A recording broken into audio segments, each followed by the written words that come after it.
Bayangkan kalau kertas di dompetmu ini tiba-tiba nggak ada harganya, cuma jadi sampah yang gampang terbakar. Serem banget kan? Inilah kenyataan ribuan tahun lalu. Sebelum ada uang, manusia harus main tebak-tebakan. Kamu punya ayam tapi butuh beras, tapi yang punya beras lagi butuh sepatu. Pusing kan? Inilah sistem barter. Sekarang kita hidup di angka digital. Bayangkan kalau sistemnya mati. Kartu plastik ini hanya akan jadi sampah padat. Ternyata dari zaman dulu sampai sekarang, kita selalu mencari cara paling aman untuk bertransaksi. Tapi, tahukah kamu benda apa yang akhirnya dipilih manusia buat jadi uang pertama yang bisa diterima semua orang? Bukan emas, bukan perak, tapi benda yang ada di dapur kamu, yaitu garam. Masalah utama barter adalah ketidakadilan. Bayangkan, kamu harus menukar seekor sapi hanya untuk mendapat segenggam garam. Nggak sebanding kan? Inilah yang bikin manusia sadar kalau kita butuh tolak ukur yang sama. Akhirnya, manusia mulai sepakat untuk menggunakan barang-barang yang berharga dan disukai semua orang sebagai alat bayar. Ada yang pakai daun teh di Tiongkok sampai kerang laut yang cantik di Afrika dan Asia.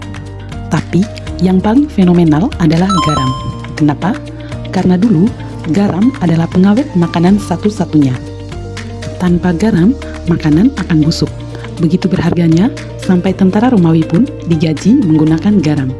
Itulah asal-usul kata salary atau gaji yang kita kenal sekarang. Garam memang hebat, tapi dia gampang hancur kalau kena air. Manusia butuh sesuatu yang lebih abadi. Masuklah era logam mulia. Emas dan perak mulai ditempa jadi koin. Kecil, kuat, dan nilainya diakui di seluruh dunia.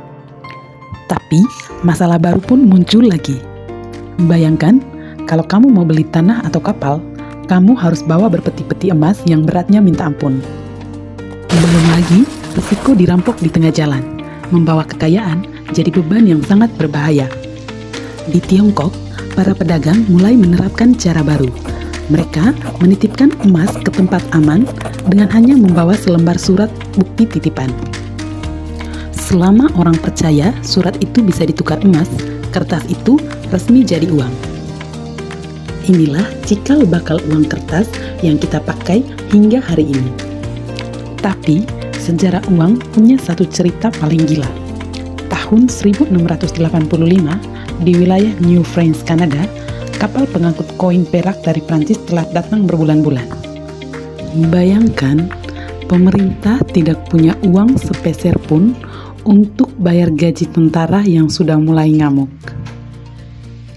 Gubernur saat itu, Jacques de Molay, melakukan hal yang tidak masuk akal sama sekali.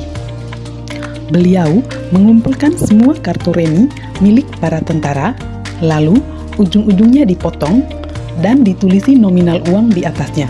Kemudian, beliau tanda tangani sendiri sebagai jaminan.